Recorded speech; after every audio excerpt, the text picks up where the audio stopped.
During a dinner, my parents said they would leave the entire inheritance to my spoiled brothers, so I stopped paying their bills, but they forgot that the house mortgage was about to expire. My name is Sarah. I'm 35 years old and work as a supervising nurse at Northwestern Memorial Hospital, one of the largest and most respected hospitals in Chicago. For years, I believed I had a normal family, with the typical challenges of any American family. I never imagined that my life would change completely because of a simple phone call on a rainy October afternoon. I was in my office, finishing the shift reports and reviewing next week's schedules, when my cell phone rang. The name Mom appeared on the screen, which was already strange. She normally only called on Sundays for our mandatory weekly conversation, or when she needed something urgent. "Sarah, dear," her voice sounded different, more formal and careful than usual. "I need you to come have dinner here at home next Friday. It's very important that you be present." She made a significant pause before adding, "I'm going to make your favorite chicken lasagna, the one with the special sauce you always asked for when you were a child." That caught me completely off guard. Chicken lasagna with special sauce?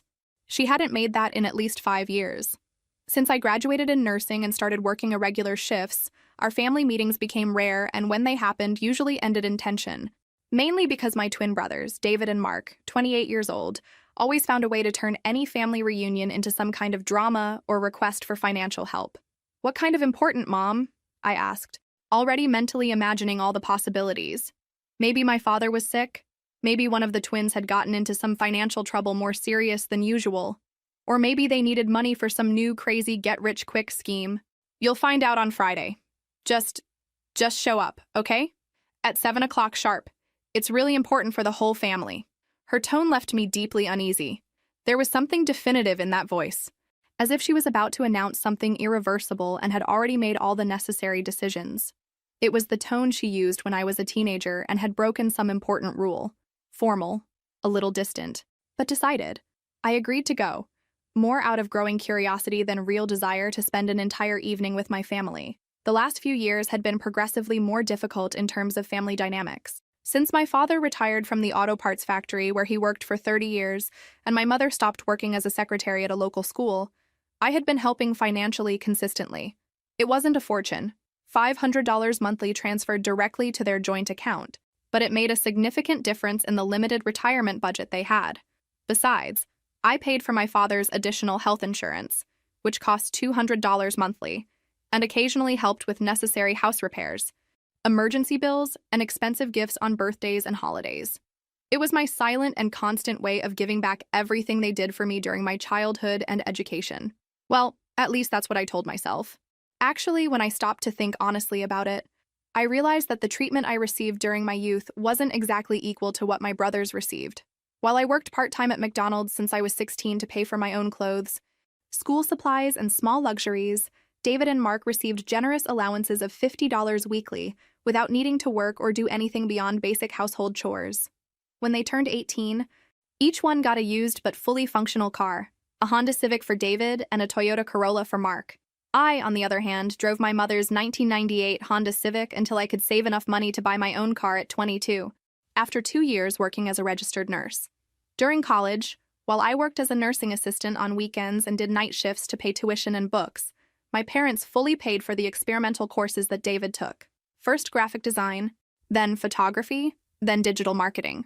Mark had similar treatment, with my parents funding his attempts at physical education, then nutrition, then a technical course in automotive mechanics that he dropped out of halfway through. But I tried not to think too much about these disparities. Families are complicated, I told myself. Maybe my parents just wanted to teach me independence from an early age. Maybe they knew I was more capable of managing on my own. Maybe it was even a compliment to my character. On Friday, I arrived punctually at 7 at the 2-story house in Oak Park where I grew up.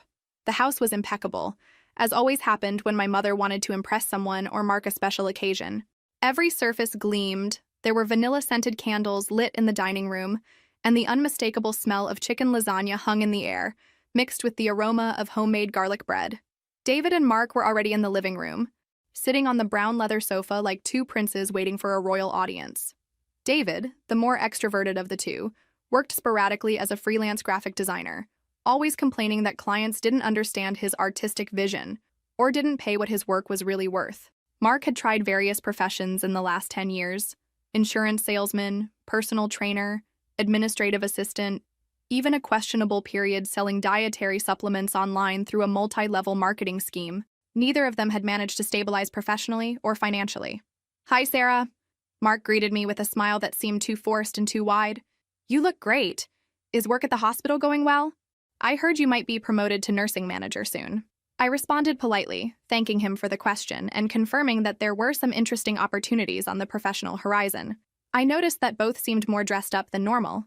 David had even shaved and cut his hair, something that hadn't happened in months. Mark was wearing a dress shirt I hadn't seen in years. Definitely something important was happening. During dinner, the conversation flowed in a strangely harmonious and artificial way. My parents asked in detail about my work, about the interesting patients I had recently attended to, about my career plans. I asked about the twins' current projects, and to my surprise, both had relatively substantial answers. David had gotten a new client for website design. Mark was considering going back to school to become a radiology technician. Everyone laughed at my father's predictable jokes about retirement and about how he didn't miss the 5 in the morning alarm. My mother served wine, an expensive bottle of Cabernet Sauvignon that normally only appeared on very special occasions. It was almost normal, almost like a truly functional and harmonious family. It was when we finished dessert, an elaborate and clearly expensive tiramisu bought from the sophisticated Italian bakery downtown, that my mother coughed delicately and exchanged a significant look with my father. "Well, children," she began, using the infantilizing term that always irritated us for being all adults graduated for more than a decade. "Your father and I have very important news to share with you today." My father straightened up in his chair, assuming that formal and solemn posture he used when he wanted to seem important and authoritative. After much consideration and several conversations with our lawyer, we officially finalized our will this week. The atmosphere at the table changed instantly and dramatically. I felt my stomach contract involuntarily, an uncomfortable and growing sensation that something very bad was about to happen. David and Mark, I noticed, didn't seem surprised. In fact, they exchanged a quick look that suggested they already knew what was coming. After much careful thought, my mother continued, smiling proudly in the direction of the twins, we decided to leave both the house and the vacation apartment in Wisconsin exclusively to David and Mark. The words echoed in my head like a distorted and surreal echo. The house where I grew up, where I spent all my childhood and adolescence, where I took care of my parents when they got sick, where I studied until late at night to get the partial scholarship for nursing school. The apartment in Wisconsin where our family spent 2 months every summer, where I taught my younger brothers to swim and ride bicycles, where I worked as a lifeguard for 3 consecutive summers during school vacations to help with family expenses. "You'll do very well dividing everything equally between you," my father added, addressing exclusively the twins as if I wasn't present at the table. "The house is valued at approximately $200,000 by the current market, and the apartment is worth about $150,000. It'll give you both a solid and secure foundation to start your real adult lives." I opened my mouth, but no sound managed to come out. David and Mark continued exchanging satisfied and complicit looks, as if this decision had been discussed and approved by them long before this night. "And me?" I finally managed to ask, my voice sounding strange and distant even to myself. My mother looked at me with that condescending and paternalistic expression I knew very well since adolescence. It was the same look she used when I questioned why my brothers could come home later, or why they received bigger allowances, or why I had to work to pay for my own clothes while they got expensive clothes as gifts. "Sarah, dear," she said with a tone that tried to be gentle but sounded clearly patronizing, "you have a solid and well-established career. You earn an excellent salary at the hospital, have your own beautiful apartment in Lincoln Park, your own car, your own independent life. You clearly don't need our help or financial support." "The boys are still finding their way in life," my father completed, using the phrase I had heard countless times during the last decade. "They need more support and stability than you, who have already established yourself professionally and financially. Finding their way." At 28 years old, after an entire decade of finding their way at the expense of other people's hard work and financial sacrifices, at the expense specifically of my hard work and my financial sacrifices, I felt my face burn with a combination of anger, humiliation, and absolute disbelief. The brutal irony of the situation hit me like a direct punch to the stomach. I was being deliberately punished and excluded exactly for having been responsible, hardworking, and independent, for having built a stable life through years of sacrifice and dedication. It was as if all my years of hard work, all the nights I spent studying instead of going out with friends, All the weekends I worked instead of relaxing had been a gigantic strategic mistake. Let me understand this correctly, I said, struggling to keep my voice controlled and civilized. You're completely excluding me from the family inheritance because I was too responsible? Because I worked too hard? Because I became too independent? It's not exactly like that, Sarah, my mother sighed, as if I were a stubborn child who couldn't understand simple concepts. It's just that you already have everything you need. You don't need us. It's just that you want to continue subsidizing and supporting two adult men of almost 30 years who have never assumed real responsibility for anything in their entire lives. The words came out harsher and more cutting than I initially intended, but I discovered I couldn't contain myself. 20 years of repressed frustration were beginning to leak. David finally decided to participate in the conversation. Sarah, this really isn't about you personally. It's about family justice and equity. You were always the academic favorite, always had more facility with studies and work. You were always more capable than us. Facility? I laughed, but there was absolutely no humor in that sound. It was a bitter and incredulous laugh. Facility? David, do you remember me studying until 2 or 3 in the morning every day throughout high school? Do you remember me working 40 hours a week while attending nursing school full-time? That wasn't facility. That was hard work and constant sacrifice. Mark tried to assume the role of mediator and ease the situation. Look, Sarah, it doesn't need to be this dramatic. When the time comes, which we sincerely hope is many, many years from now, we obviously will divide everything equally among the 3 of us. Of course you'll receive your fair share. Oh, what extraordinary generosity, I responded with heavy sarcasm. You'll graciously give me 1/3 of the inheritance that originally should have been automatically and equally divided among 3 children. What kindness. What fraternal magnanimity. The embarrassing and heavy silence took over the dining table.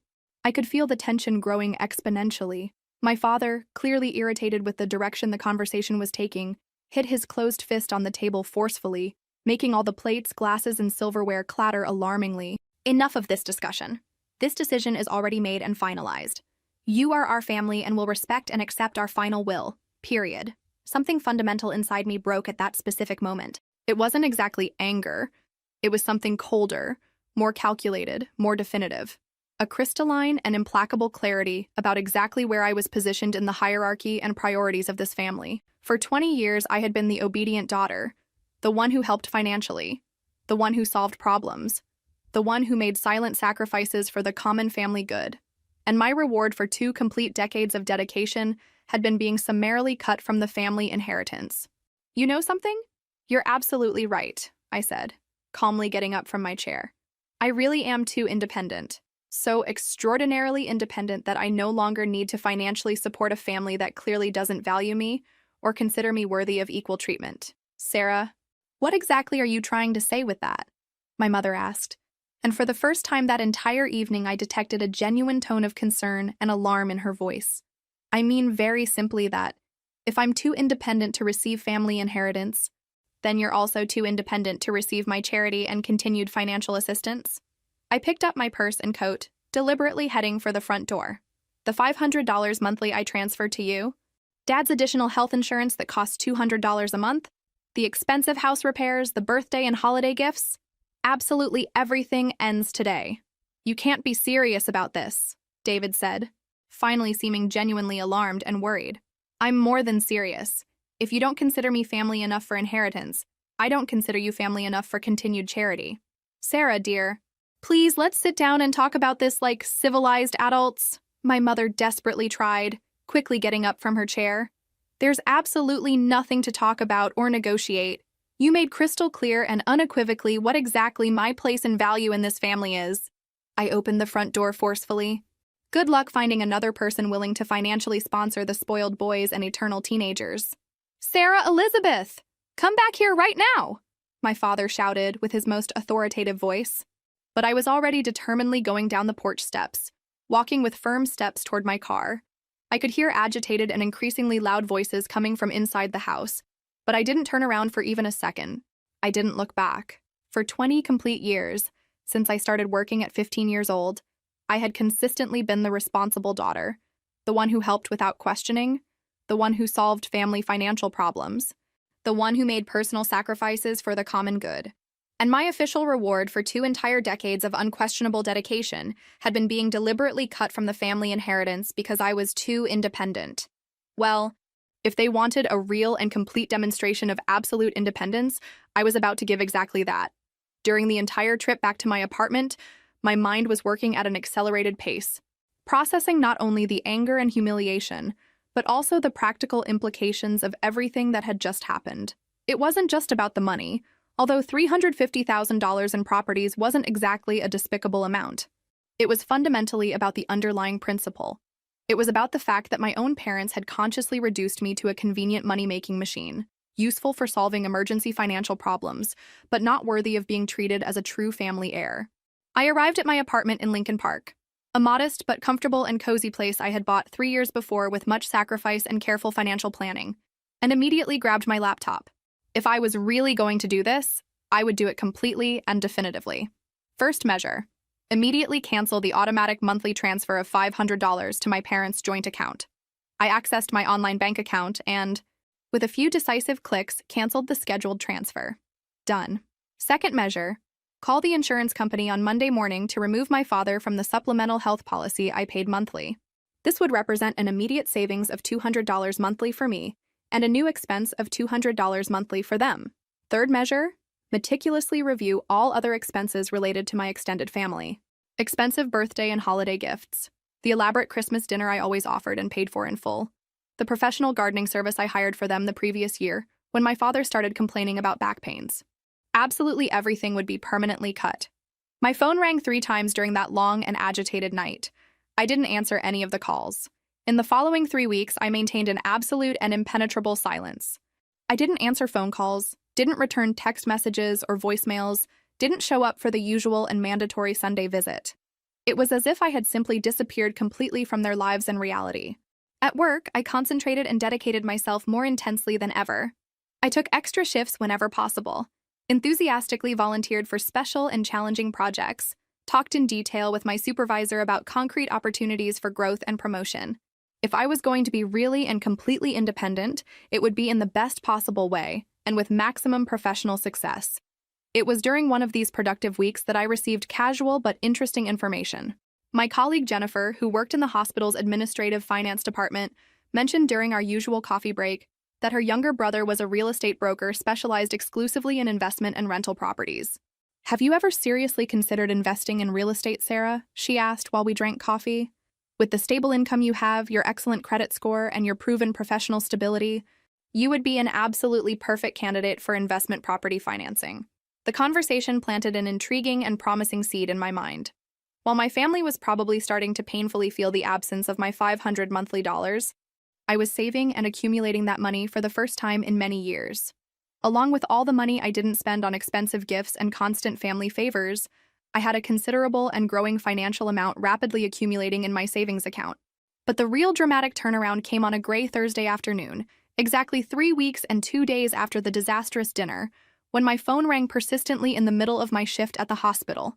It was my mother calling, and when I finally answered, more out of curiosity than any desire for reconciliation, her voice sounded completely different from anything I had ever heard before.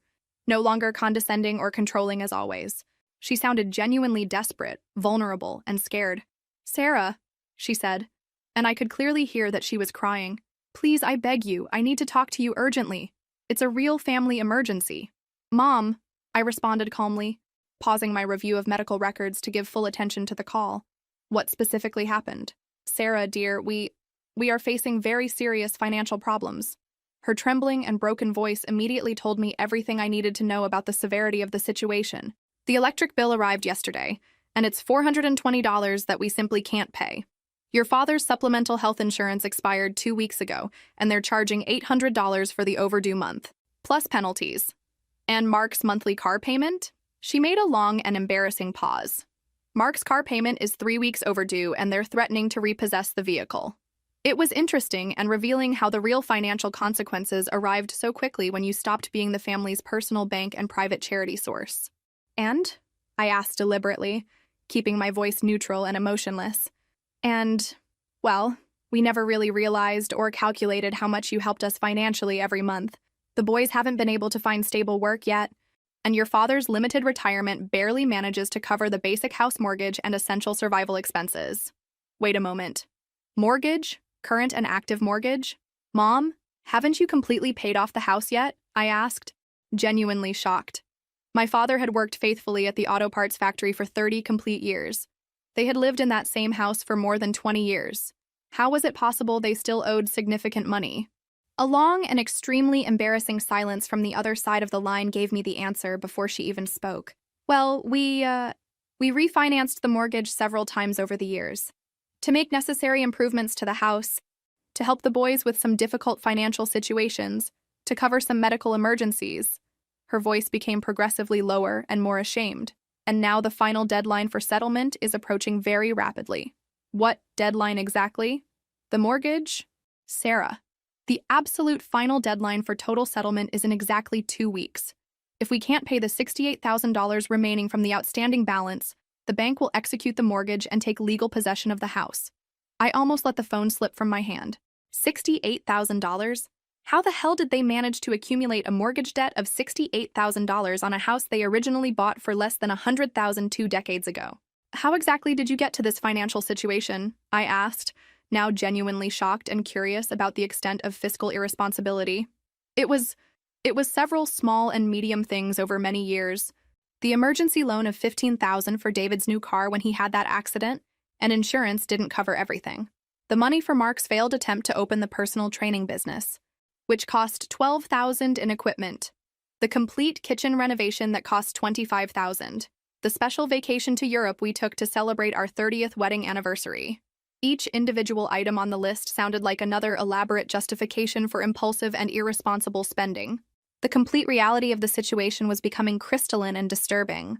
While I meticulously saved every penny and worked exhaustive extra shifts to build my financial independence, my parents had systematically mortgaged and compromised their financial future to indefinitely subsidize my brother's irresponsible and parasitic lifestyle. And the boys can't contribute or help financially? I asked, already knowing perfectly the answer that would come. Sarah, you know very well they don't have available money. David can barely pay the basic rent for his tiny apartment. And Mark is living here at home again since he lost his part-time job at the local gym. Of course. Mark was living back at his parents' house, probably occupying my old childhood room, using my old study desk, sleeping in my old bed. Mom, I said very carefully, choosing each word with precision, are you calling me specifically because you want me to pay the $68,000 mortgage in full? We would very much like to discuss some available options and financial possibilities. Options. As if I were a commercial banking institution and they were formally negotiating terms for a business loan. And what would be exactly my concrete guarantee that this catastrophic financial situation won't repeat itself again in the near future? I asked directly. What do you mean, dear? What do you mean? Mom, you literally deliberately cut me from the family inheritance less than a month ago. Now you want me to deposit $68,000 to save properties that I officially will never inherit? Another embarrassing and revealing silence. Sarah, about the will. Maybe we can reconsider and talk about that decision too. Finally we were getting to the truly interesting point of the conversation. Talk specifically how. Well, maybe we were a bit hasty and unfair. Maybe we can find a more balanced solution that works adequately for the whole family. I leaned back calmly in my chair at my office in the hospital, watching through the window the constant movement of the city below. People came and went hurriedly on the sidewalks, each dealing with their own personal crises, important decisions, and moments of choice. It was fascinating how perspective and negotiating power changed completely when you were on the side that had financial control and decision-making capacity. What specific type of solution do you have in mind? I asked carefully. We can change the will again. Maybe include you also in the inheritance, in a more fair and balanced way. Include. As if it were an extraordinarily generous concession on their part, not my fundamental birthright as a daughter. Mom, let me understand perfectly the proposal you're making. You want me to pay $68,000 immediately to save properties that you may or may not decide to leave me someday in the distant future. It's not exactly like that. It's precisely like that. I interrupted her firmly. You had 3 complete weeks to carefully reflect on your original decision. 3 entire weeks to realize that maybe you made a fundamental error in judgment. And now you're only considering including me again in the inheritance because you discovered you desperately need my money. Sarah, we are your family. True families help each other unconditionally. True families also respect and value all members equally from the beginning. You made absolutely clear that you don't consider me equal in value to my brothers. I made a long and deliberate pause, letting the full weight of the words settle completely. But I will help you, I said finally, surprising even myself. I could hear the immediate and palpable relief in her accelerated breathing. But I have one specific and completely non-negotiable condition. What condition? I want both properties, both the house in Oak Park and the vacation apartment in Wisconsin, to be transferred completely and exclusively to my personal name in the will. Not divided between siblings, not shared in percentages. Entirely mine, with absolute legal documentation. Sarah, that really wouldn't be fair to your brothers? Fair? I laughed, but it definitely wasn't a cheerful or good-humored sound. You're seriously talking about family justice and equity? What specific part of arbitrarily cutting me from the inheritance was fair? What part of using me as a personal bank and charity source for years was fair? What part of treating your children unequally was fair? But the boys would be left with nothing.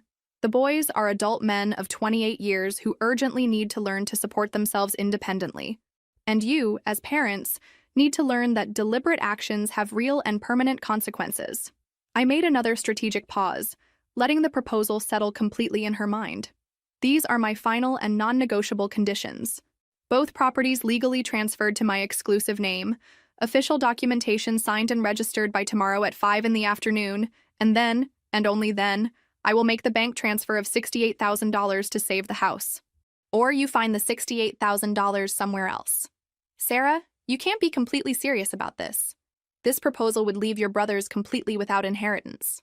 My brothers already had guaranteed inheritance until 3 weeks ago, and I had absolutely nothing.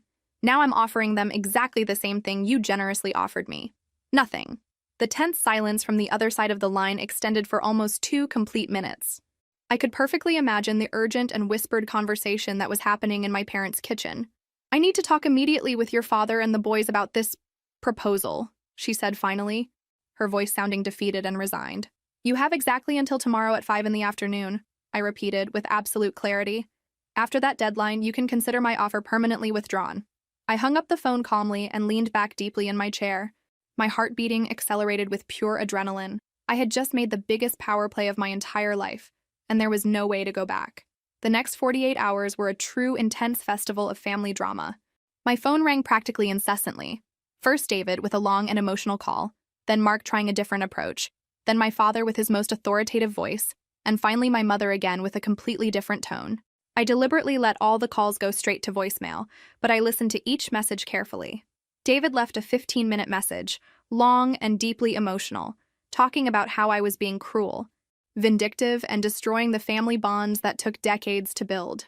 Mark tried the classic approach of subtle emotional manipulation, talking nostalgically about our shared childhood, eternal fraternal bonds, and how our family had always helped each other through difficult times. My father was characteristically direct and to the point. Sarah, you're being absolutely ridiculous and childish. Call back immediately so we can talk like civilized and responsible adults. But it was my mother's final message on the second night that really impressed me deeply. Her voice was controlled, carefully measured, and completely resigned. Sarah, dear, your father and I talked extensively yesterday and today with David and Mark. We also consulted Mr. Harrison, our lawyer. You won completely. The lawyer will come here tomorrow at 2 in the afternoon to change the will exactly as you demanded. Both properties will be transferred legally and exclusively to your personal name. Please call back so we can arrange all the technical details of the bank transfer. 1. As if this entire situation were a strategic chess game and not a fundamental question of family dignity. Mutual respect and equal treatment. The next day, I purposely left the hospital early and drove directly to my parents' house in Oak Park. The atmosphere was tense and charged when I entered through the front door. David and Mark were sitting rigidly on the living room sofa, like 2 punished teenagers awaiting punishment. My parents seemed to have visibly aged years in just a few weeks. There were new wrinkles around my mother's eyes, and my father had a hunched posture I had never noticed before. Mr. Harrison, the family lawyer for more than 15 years, was visibly uncomfortable and embarrassed with the entire situation. He was a distinguished 60-year-old man who had known our family since I was in college, and clearly wasn't accustomed to mediating such intense and emotionally charged family disputes. Sarah, he said when he formally greeted me at the entrance, I have the professional obligation to ask if you're absolutely certain about these testamentary changes. It's a very definitive and far-reaching decision. I have absolute and unwavering certainty, I responded calmly, maintaining direct eye contact. During the following hour, we meticulously reviewed all the necessary legal documents. The will was completely reformulated and rewritten, placing both properties, the house in Oak Park and the apartment in Wisconsin, exclusively and integrally in my personal name. Each paragraph was read aloud. Each clause was explained in detail. Each legal implication was completely clarified. When it finally came time for the official signatures, I could see genuine tears shining in my mother's eyes. She tried to discreetly wipe them with a tissue, but the emotion was obvious and palpable. "Ready and finalized," Mr. Harrison solemnly announced, carefully storing all documents in his leather briefcase. "Everything is completely legal, registered, and official." At that exact moment, I took my phone and accessed my online bank account. With a few deliberate touches on the screen, I initiated an electronic transfer of $68,000 directly to the mortgage company's account. The payment was processed and confirmed in real time. "Done," I calmly announced to the entire room. "The mortgage is completely paid off. You won't lose the house." The instant and palpable relief on my parents' faces was almost physically visible, as if a gigantic weight had been suddenly removed from their shoulders.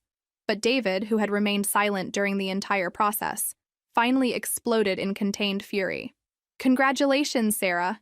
You got exactly what you wanted from the beginning. I sincerely hope you're happy and satisfied for having deliberately destroyed your own family." "I didn't destroy absolutely anything," I responded with unshakable calm. "I simply applied the exact same logic you originally used with me. If I didn't deserve inheritance for being too independent, then you don't deserve to own properties for being too dependent." Mark, always the more diplomatic of the twins, tried one last desperate emotional card. "Sarah, we're your blood brothers. That has to mean something important and lasting." "It does, and a lot. It means that when the appropriate time comes, which I sincerely hope is many, many healthy years from now, I will personally decide what to do with these properties. Maybe I'll be more generous and egalitarian than you were with me. Maybe not. That will depend entirely on the relationship we build from here forward." I left the house that day as the official legal owner of $350,000 in valuable real estate patrimony. But more important than that, I left with my personal dignity completely intact and my sense of self-esteem totally restored. In the weeks that followed, while my family tried to psychologically process what had happened and adjust to the new permanent financial reality, I was intensely busy executing a sophisticated business strategy I had carefully developed during those long and sleepless nights of planning. First measure, I looked for Jennifer at the hospital and formally asked for her broker brother's professional contact. Robert had 15 solid years of specialized experience in investment properties and an excellent and proven commercial reputation in the Chicago real estate market. "Sarah," he said during our first consulting meeting, "your two properties are located in absolutely excellent geographical areas for investment. Oak Park is an extremely strong and stable rental market, with consistent demand from young professional families. And lakefront properties in Wisconsin are literally gold for the vacation and seasonal rental market." He elaborated a detailed and comprehensive business plan. The house in Oak Park, with its 4 suites and privileged location, could be easily rented for $2,800 monthly to a young family with children. The apartment in Wisconsin, if adequately renovated and modernized, could generate between $1,500 and $3,000 per month, depending on the season, focusing specifically on the lucrative seasonal rental market for tourists and weekend families. With a strategic and well-planned renovation of the apartment, mainly completely updating the kitchen and modernizing the main bathroom, you would be looking at a conservative annual gross income of approximately $45,000 from the two combined properties. $45,000 annually in passive income. Practically the exact same amount I had invested saving my parents' mortgage. I immediately hired a specialized property management company to professionally handle all operational aspects, from finding and verifying qualified tenants to preventive maintenance, collections, and problem resolution. For the first time in my life, I would officially be a business real estate investor. The complete renovation of the apartment in Wisconsin took exactly 6 weeks of intensive work and cost precisely $12,000. New kitchen with stainless steel appliances, completely modernized main bathroom, professionally restored original hardwood floors, and a new expansive deck with stunning panoramic lake view. The final result was absolutely spectacular and transformative. Robert was completely right about the market potential. Within just 2 weeks of the total renovation completion, we already had qualified and enthusiastic tenants for the apartment. An executive family from Milwaukee who were specifically looking for a weekend retreat during the summer months, willing to sign a 6-month contract for $2,500 monthly. The house in Oak Park was even easier and faster. A young family with 2 small children instantly fell in love with the property during the first visit and signed a 2-year lease contract for exactly $2,800 monthly. But the real personal and professional satisfaction came 2 months later, when I received and carefully reviewed my first official financial report from the real estate management company.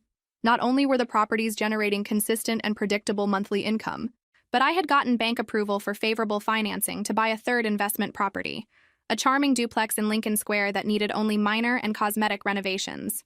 I was literally building a small, solid, and profitable real estate empire with the money that should have been my legitimate inheritance from the beginning. It was during this productive and exciting period that my mother called again, after almost 2 months of total silence. "Sarah, dear, we need to talk about something important and urgent." "About what specifically?" About the house. We received an official letter from a property management company saying we need to completely vacate the property in exactly 30 days. They had finally discovered the next phase of my plan. "Oh, that," I said casually, as if I were commenting about a minor change in the weather. "Yes, I found absolutely excellent tenants for the house. The Carter family is moving in next month. They have 2 adorable children and are very excited and enthusiastic to permanently establish themselves in the neighborhood." Absolutely total silence from the other side of the phone line. "Sarah," my mother said finally, her voice visibly trembling, "you can't be serious about this. This is our house, our home.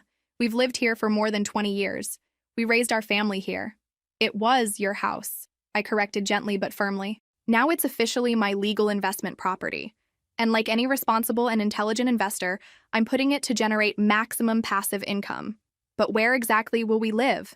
How will we find another place? I have absolute certainty that you'll find something adequate and within the available budget. I heard there are some interesting and affordable options in Berwyn and Cicero. Significantly more modest and economical neighborhoods than Oak Park, with much more accessible monthly rents for retirees with limited income." "Sarah, you can't legally evict us from our own house," my mother protested with growing desperation. "Technically, it's no longer your house, and technically, I'm not evicting anyone. I'm simply exercising my complete legal rights as the official registered owner." I kept my voice professional and calmly factual. "You have exactly 30 days to find adequate new housing. It's the standard deadline legally required by state law for eviction notification." I could hear agitated and increasingly loud voices in the background. Clearly, she had put the phone on speaker and the whole family was listening to our conversation in real time. "This is pure, cruel, and calculated revenge." It was David's characteristically indignant voice. "You're being deliberately vindictive and malicious." "No, David. Revenge would have been letting you lose the house completely to mortgage foreclosure and be left with absolutely nothing. I saved the property by investing my own money, and now I'm using it intelligently and strategically to generate passive income. It's called responsible real estate investment." "Sarah," my father took control of the phone, his voice loaded with irritated patriarchal authority. "This is absolutely ridiculous and disproportionate. You spent $68,000 just to deliberately get us out of our house? I invested $68,000 to legally acquire 2 extremely valuable properties that now generate substantial monthly passive income for me. It was an excellent and strategic financial investment, actually." "And the apartment in Wisconsin, too?" my mother asked with a voice broken by emotion. "Also rented and generating income. A charming family from Milwaukee is paying $2,500 monthly and taking exceptionally good care of the property. The apartment where we spent all the summers of my childhood and adolescence, where I had worked as a lifeguard for 3 consecutive summers during school vacations to contribute to family expenses, was now generating more money in a single month than I used to earn in an entire season of hard adolescent work." "You planned this entire situation from the beginning," Mark said, his voice full of repressed anger and reluctant admiration. "You deliberately manipulated and orchestrated this whole situation." "I didn't manipulate absolutely anything. You created this specific situation when you consciously decided to cut me from the family inheritance. I just responded appropriately and proportionally to your actions."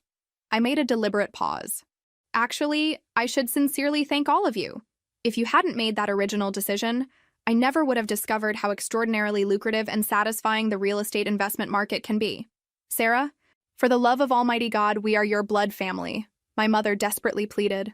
You are my family when you need urgent money, I responded calmly. When it came to inheritance and recognition, I apparently wasn't important enough family. We can resolve this amicably, my father tried to negotiate with a conciliatory tone. We can go back to the original will.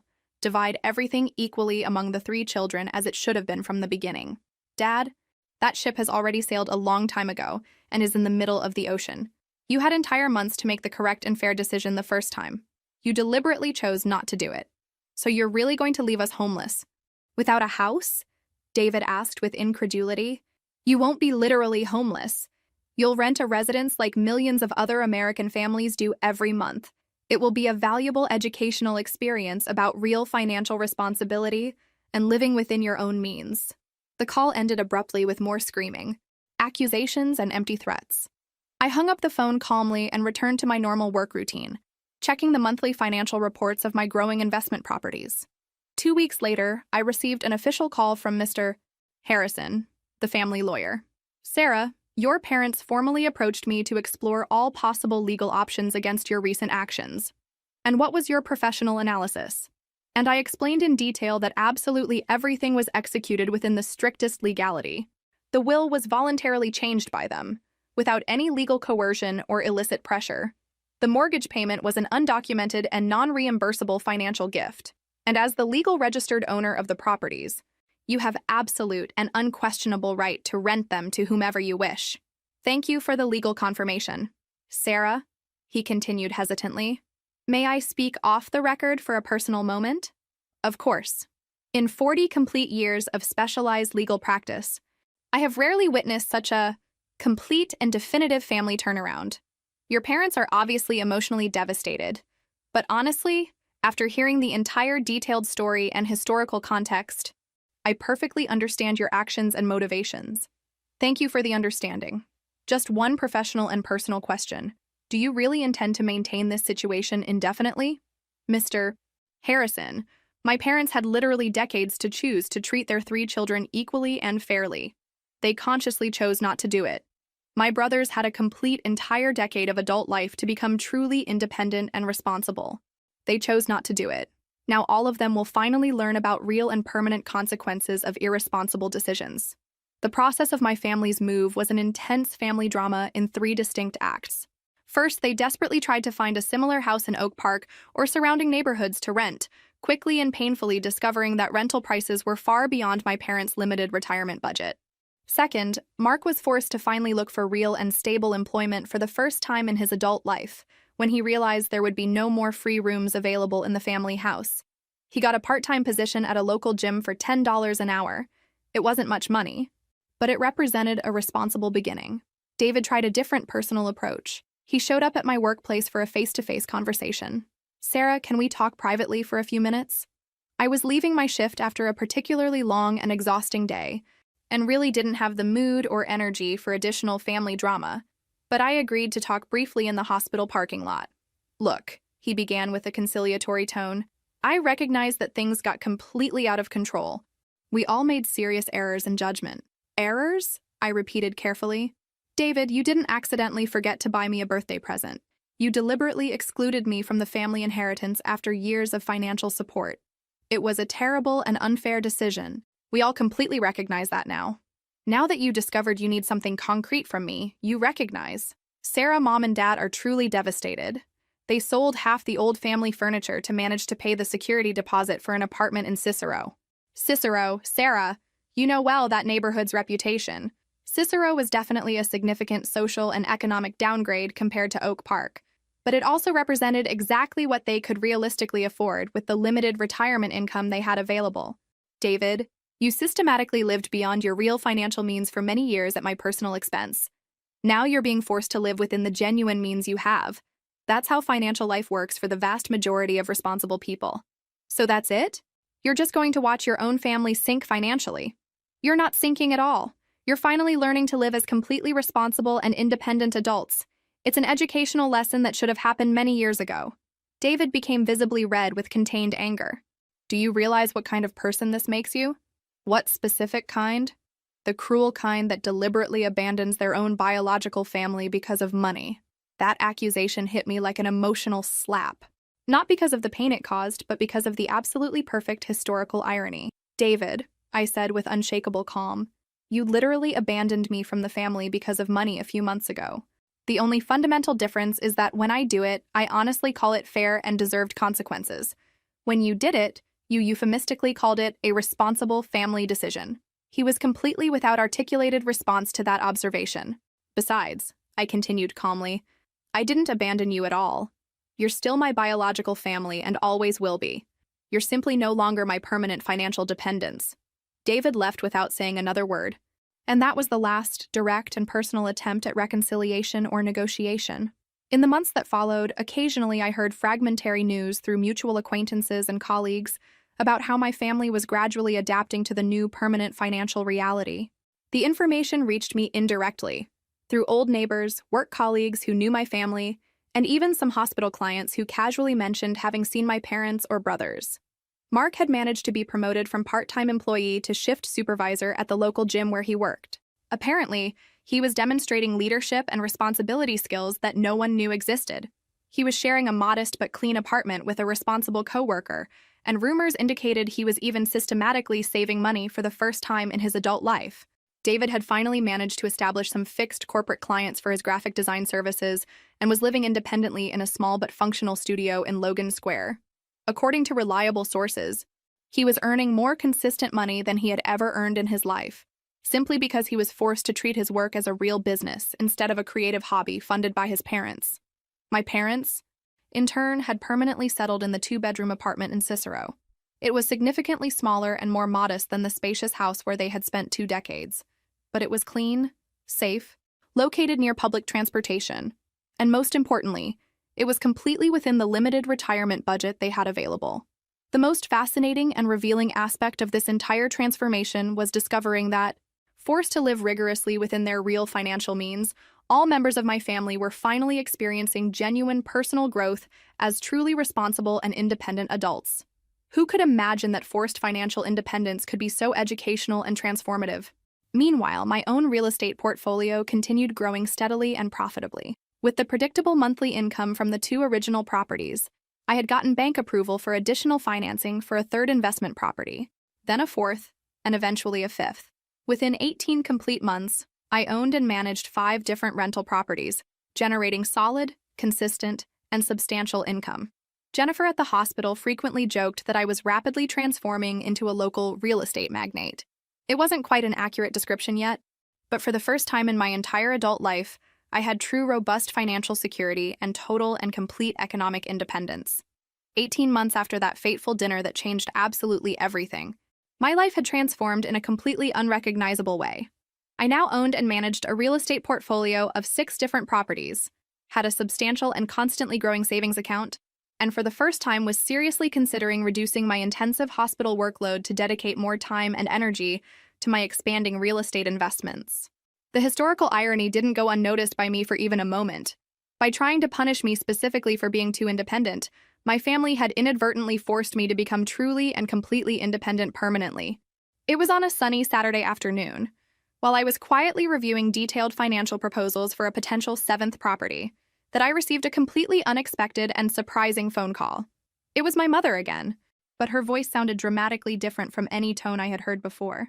Not desperate, like in the other emergency calls, nor condescending like in the old days. It sounded genuinely humble, reflective, and mature. Sarah, I know perfectly that you probably don't want to talk to me after everything that happened, but I need to say some important things that have been in my heart for months. I'm listening carefully, I responded, genuinely curious, despite myself. First and most important, I want to apologize sincerely and deeply. Not because we want something specific from you now, but because I finally realized and recognized how completely wrong and unfair we were with you for so many years. She made a long and significant pause. We spent these last entire months trying to honestly understand how we got to this situation, and the simple and painful truth is that we were systematically unfair to you for decades. This was genuinely unexpected and surprising. Second, I want you to know that your brothers, well, they have grown and matured tremendously. Mark was promoted to assistant manager at the gym and is responsibly saving money to buy his own apartment next year. David got 3 important and stable corporate clients and is earning more consistent money than he has ever earned in his entire life. I'm genuinely happy to know that, I responded, and realized with surprise that I really was. And third, her voice became noticeably lower and more emotional. I want you to know that we are all deeply proud of you. We were always proud, but we never expressed it adequately or sufficiently. You built an absolutely incredible personal and professional life, and now you've built an impressive and successful business. You achieved all this completely on your own, with your own work and determination, and that is extraordinary and admirable. I felt an unexpected and powerful emotion rising in my throat, catching me completely off guard. Thank you, Mom. That means a lot to me. I'm not calling to ask for absolutely anything. I'm not expecting you to forgive us immediately, or to change anything in the decisions you made. I just wanted you to know for certain that we completely understand now, and that we love you deeply, regardless of everything. After I hung up calmly, I stood looking thoughtfully through the wide window of my apartment for a long and contemplative time. Part of me, a small but persistent and nostalgic part, genuinely missed the family we used to be. Or maybe, more honestly, the family I always thought and hoped we were.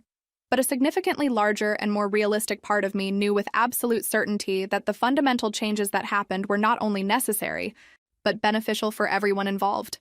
Not just for me personally, but for each individual member of our family. 2 months after that revealing conversation, I found Mark completely by chance at the local Whole Foods. He was shopping for fresh ingredients for what seemed to be an elaborate and healthy meal, and I couldn't help but smile discreetly while observing his serious and focused concentration, examining organic vegetables and high-quality proteins. "Sarah," he said when he finally saw me, and to my genuine surprise, he seemed sincerely and spontaneously happy with the casual encounter. "How are you? You look great." "I'm fine, thank you," I responded honestly. "And you? I heard through mutual acquaintances that you were recently promoted." "Yes, assistant operations manager now. It's significantly more work and responsibility than I initially imagined, but I'm enjoying it much more than I ever expected." He smiled with genuine pride. Who could imagine that I had natural aptitude for administration and leadership? "Are you living completely independently now? Still sharing an apartment with a responsible coworker, but we're both looking for separate individual apartments for next year." "I really want and need my own personal space, you know?" He made a reflective pause. "It's fascinating and revealing. I had never consciously realized how much I really enjoyed independence and autonomy until I was forced to experience and develop it." We talked for several minutes about completely banal and normal subjects: respective work, weekend plans, the unusually pleasant weather. It was surprisingly natural and comfortable, as if we were simply two responsible adults who knew each other casually, without all the heavy family emotional baggage from the past. "Sarah," he said carefully before we said goodbye, "I know I don't have the moral right to say this, but thank you. Thank you specifically for what? For forcing us collectively to grow and mature. It was painful and difficult at the time, but it was absolutely necessary and transformative." A few weeks later, David sent me a short but significant email. "Sarah, I know we haven't communicated in a long time, but I wanted to share important news. I got my first 6-figure contract for a large-scale corporate advertising campaign. It's the biggest project of my entire career. An honest part of me recognizes that this never would have happened if I were still living comfortably in the financial dependence zone that you used to inadvertently provide for our family. I'm not asking for forgiveness or trying to force reconciliation. I just wanted you to know that your actions had profound and lasting positive consequences, even though that might not have been your original intention. I sincerely hope you are well and prosperous. David." These small interactions and communications made me reflect deeply on what had really happened during this transformative period. Yes, I had acted initially motivated by legitimate anger and justified indignation. Yes, there was definitely a vindictive component in my initial decisions, but the unexpected final result was that all of us, including my parents, had been forced to face important realities we were avoiding or denying for years. Today, 3 complete years after that fateful family dinner that permanently changed our lives, I can say with absolute honesty that I don't regret for even a moment the choices I made. I have a solid and profitable real estate portfolio that provides me genuine financial security, a career I continue loving passionately at the hospital, and for the first time in my entire adult life, family relationships that are based on mutual respect and healthy independence instead of toxic financial dependence. My parents completely adapted to life in Cicero, and without the constant financial pressure of subsidizing dependent adult children, they even managed to make some small but significant trips they always wanted and planned. Mark proudly bought his own apartment last year and is seriously dating a competent colleague from the gym.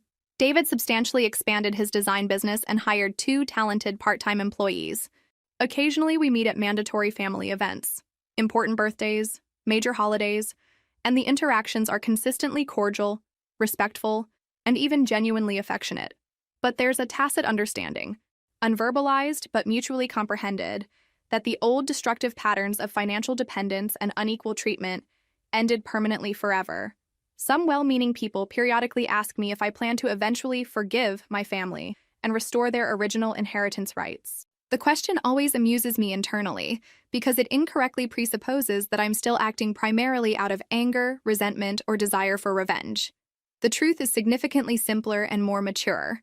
I built a personal life and profitable business based on the decisions they made voluntarily.